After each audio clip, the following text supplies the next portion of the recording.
توحید فی المحبت کیا ہے؟ اللہ سے محبت تمام محبتوں سے بالاتر ہو جائے. کوئی محبت اللہ کی محبت سے اوپر تو نہیں، برابر بھی نہ ہو. برابر ہونا شرک ہے، اوپر ہونا تو سمجھیے کہ اور پتہ نہیں شرک کے علاوہ بھی کوئی اصطلاح ہمیں ایجاد کرنی پڑ جائے گی.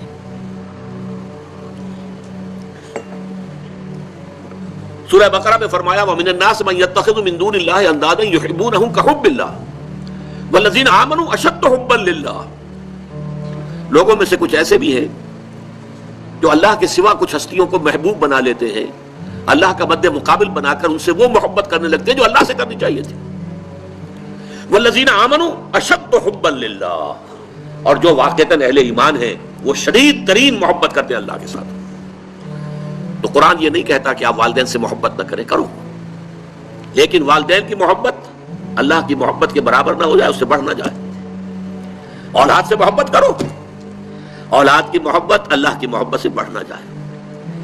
دیکھیے یہ محبتوں کا امتحان ابراہیم سے اللہ نے کیسے کیسے لیا تھا. وَإِذِ ابْتَلَىٰ إِبْرَاهِيمَ رَبُّهُ بِكَلِمَاتٍ فَأَتَمَّهُنَّ قَالَ إِنِّي جَاعِلُكَ لِلنَّاسِ إِمَامًا.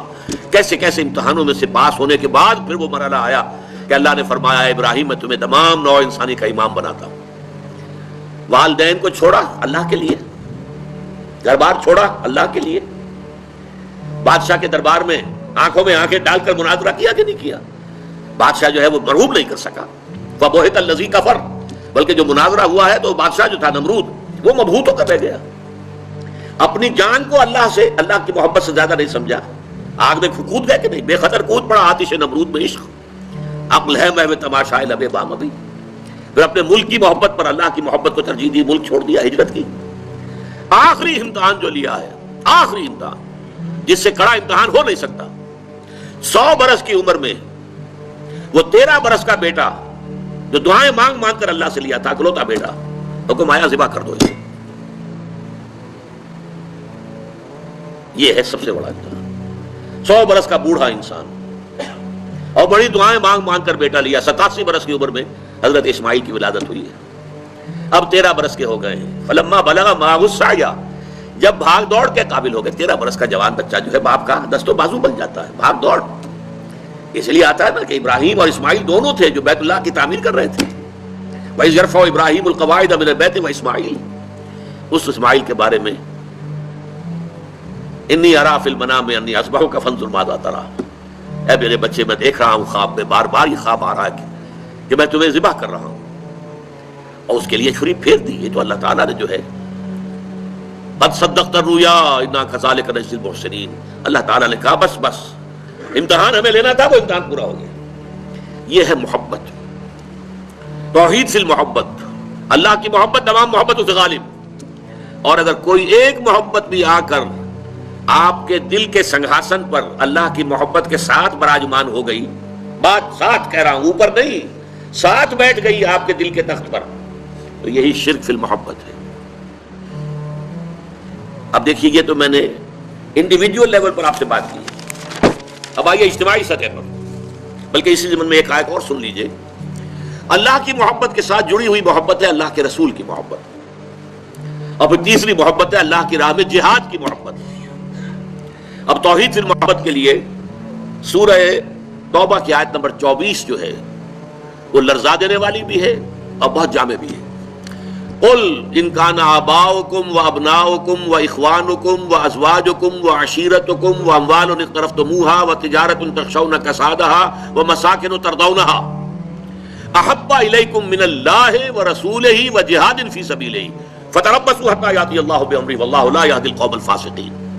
اے نبی سے کہہ دیجئے لوگوں دیکھو، اگر تمہیں اپنے باپ، اپنے بیٹے، اپنے بھائی، اپنی زوج، مرد کے لیے بیوی، بیوی کے لیے شوہر زوج ہے، اور اپنے رشتہ دار اور وہ مال جو تم نے بڑی محنت سے کما کر جمع کیے ہیں، اور وہ کاروبار جن کی کساد بازاری کا تمہیں ڈر رہتا ہے، اور وہ محل، وہ حویلیاں، وہ مکانات جو تم نے بنائے ہیں تمہیں بہت محبوب ہیں.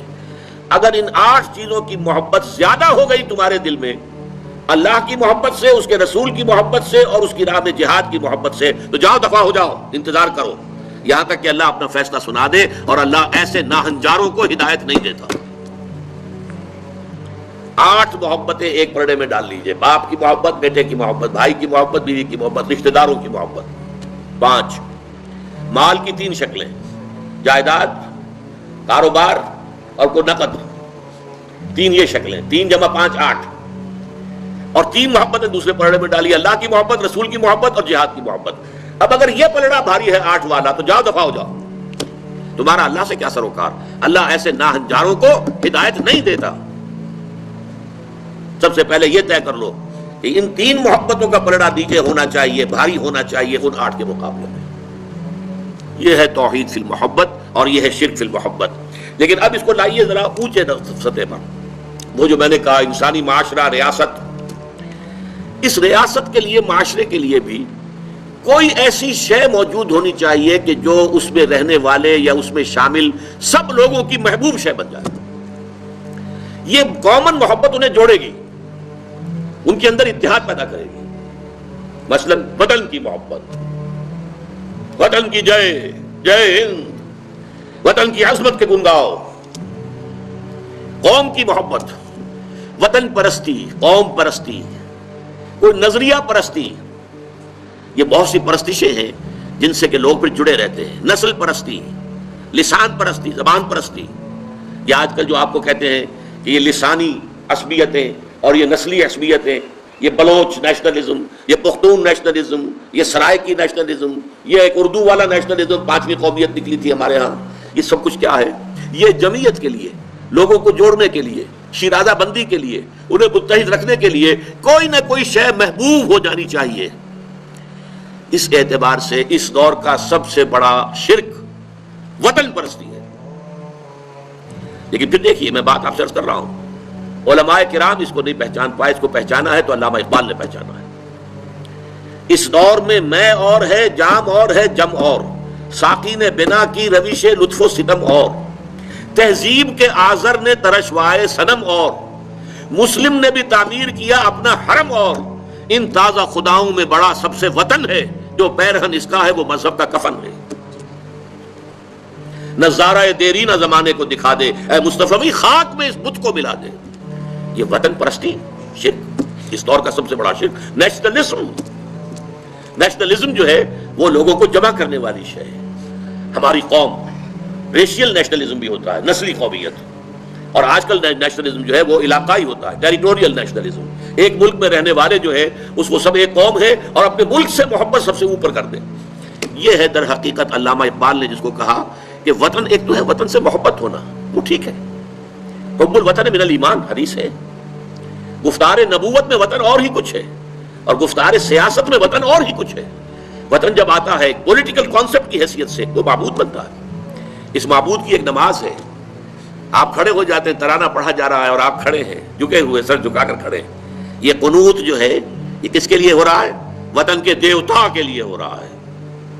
وطن کے دیوتا کا ایک اور ہے سلامی، جھنڈے کو سلامی دی جا رہی ہے. جھنڈا وہ علامت ہے آپ کے وطن کی. آپ کے علم میں ہوگا، میں اس ترانے کے پڑھے جانے کے وقت کھڑا نہیں ہوتا، اور اس سے بڑی کنٹروورسیز بھی ہوئی ہیں، مجھے بڑی تلخ باتیں بھی سننی پڑی ہیں. لیکن میں یہ سمجھتا ہوں کہ در حقیقت یہ وطن کی نماز ہے، وطن کی حمد ہو رہی ہے، وطن کے اور ترانے گائے جا رہے ہیں. در حقیقت یہ اجتماعی سطح پر پولیٹیکل سائنس کے اعتبار سے آج وطن جو ہے وہ جو ہے ایک معبود کی شکل اختیار کر گیا ہے.